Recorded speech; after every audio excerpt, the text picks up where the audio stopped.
¿Qué tal? Buenos días. Vamos a comenzar el estudio de la Celestina y lo vamos a hacer en 3 sesiones.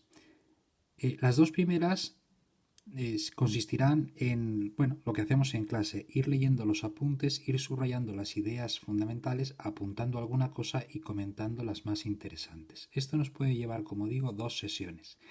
La tercera, en principio, consistiría en la lectura de algunos fragmentos que están seleccionados en este mismo cuadernillo.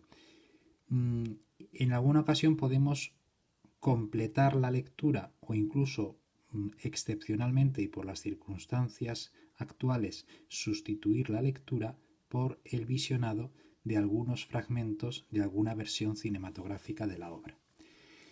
Eh, Antes de empezar a leer, os tengo que recordar que estamos ante la obra más importante de la literatura española después del Quijote, ¿vale? Y también os tengo que recordar que no existió nunca en realidad una obra llamada así, la Celestina. Nadie llamó así a ninguna obra, sino que así es como el pueblo, los lectores, han nombrado a esta obra que en realidad su autor llamó de otra manera. Vamos a verlo. Empezaremos hablando de la fecha de publicación, autoría, género, argumento. Posiblemente ahí nos quedemos en este primer vídeo. En cuanto a la fecha, nos llama la atención que hablamos ya de ediciones. Estamos ya en la época de la imprenta, de libros impresos, finales del siglo XV. La primera edición es de 1499, con lo cual estamos hablando justamente del cambio de siglo, del siglo XV al XVI. Y esto es más que simbólico, puesto que la obra es una obra de transición, de clara transición entre la Edad Media y el Renacimiento.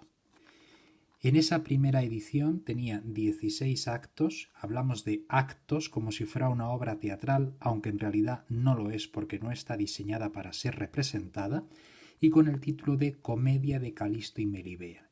Como veremos luego en el punto 3, el hecho de que se llame comedia no quiere decir que esté hecha para hacer en un teatro, sino que sencillamente era un ejercicio escrito en forma de diálogo imitando las antiguas comedias latinas, ejercicio habitual entre los humanistas y estudiosos de la época. Con ese mismo número de actos, 16, bueno, por cierto, si la obra se representara en un escenario con 16 actos y con su extensión, pues en fin, sería irrepresentable, ¿no? Duraría, no sé, 30 o 40 horas la obra en el escenario. Bueno, con esos mismos actos y con ese mismo título de comedia se editó en varias ciudades muy pronto, en Toledo y en Sevilla. Pero pronto, a partir de 1502, de repente la obra empezó a tener 5 nuevos actos, es decir, ya 21. Se pusieron otros 5 más intercalados entre el 14º y el 15º, es decir, no al final, sino casi al final. Digamos que el autor lo que quiso fue extender la obra retrasando el final. Y la obra además en ese mismo cambio también cambió de título y empezó a llamarse Tragicomedia de Calisto y Melibea.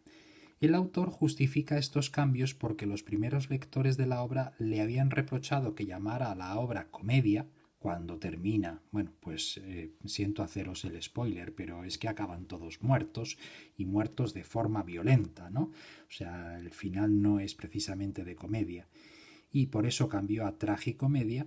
Y por otro lado, lo de añadir los 5 nuevos actos fue pues porque los amantes, que como sabéis son Calisto y Melibea, pues prácticamente morían violentamente después del primer encuentro, como quien dice, en fin, sin haber casi catado las mieles del amor, ¿no? Bueno, pues extiende un poquito más la obra el autor para que disfruten más del amor antes de la muerte. Esta es la versión que conservamos hoy en día, 21 actos, y que muy pronto empezó ya a llamarse La Celestina porque así es como los lectores la conocieron. Lo cual es curioso porque el autor lo llama comedia o tragicomedia de, en principio, los protagonistas Calisto y Melibea. Pero el tercer personaje, la Celestina, que es la alcahueta, la vieja que pone de acuerdo a Calisto y Melibea para que se vean a pesar de las dificultades que la época imponía la alcahueta, la heredera del personaje de la Trotaconventos del libro de Buen Amor. Esa vieja es un personaje tan bien dibujado y tan característico que pronto se hizo más conocido por los lectores que los propios Calisto y Melibea, y por tanto los lectores empezaron a conocer la obra como la obra de la Celestina, y pronto se quedó con ese título. El autor, en teoría, es Fernando de Rojas, que no firmó la obra, pero nos dio a conocer su